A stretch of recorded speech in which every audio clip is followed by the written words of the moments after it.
বন্ধুরা আজকে একটা কাবাব বানাবো, তো তার জন্য চিকেন কিমা আর এখানে আছে মাটনের চর্বি কিনে ওটাকে কিমা করে নিয়েছি। আর একটা মশলা তৈরি করব, তো এখানে এলাচ, দারচিনি, জায়ফল, জয়িত্রী, আর হচ্ছে একটা স্পেশাল জিনিস আছে, সেটা হচ্ছে পাথর কে ফুল বলে।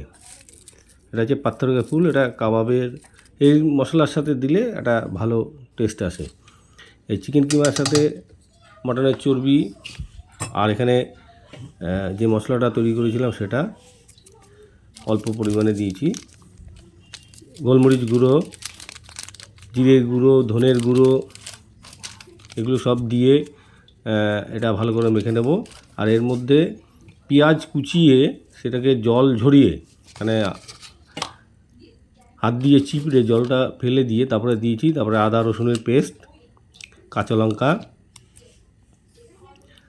একটু ঘি দেব, লবণ দিয়ে, আর এরপরে দেব কাশ্মীরি লঙ্কার গুঁড়ো, লাল লঙ্কার গুঁড়ো, মানে যেটা ঝাল হয় সেই লঙ্কার গুঁড়ো দেবো।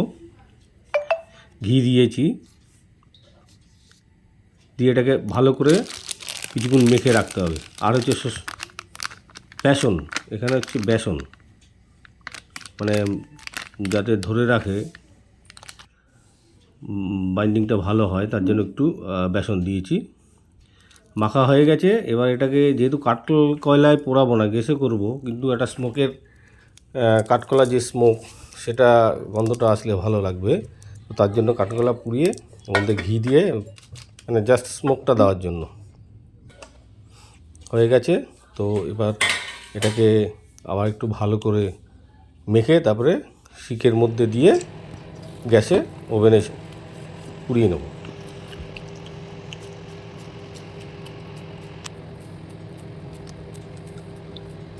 কাবাব অনেক ধরনেরই কাবাব হয়, তো এটা আমি আমার মতো করে বানিয়েছি। তোমরাও এই মশলা দিয়ে এইভাবে বানিয়ে দেখতে পারো বাড়িতে। হাফ কুক হয়ে গেছে, দেখো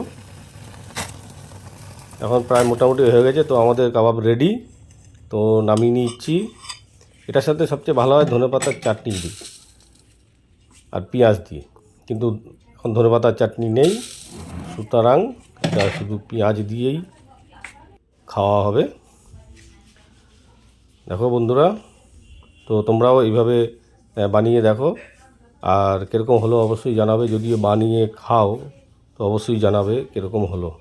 তো আজকের মতো গুড নাইট।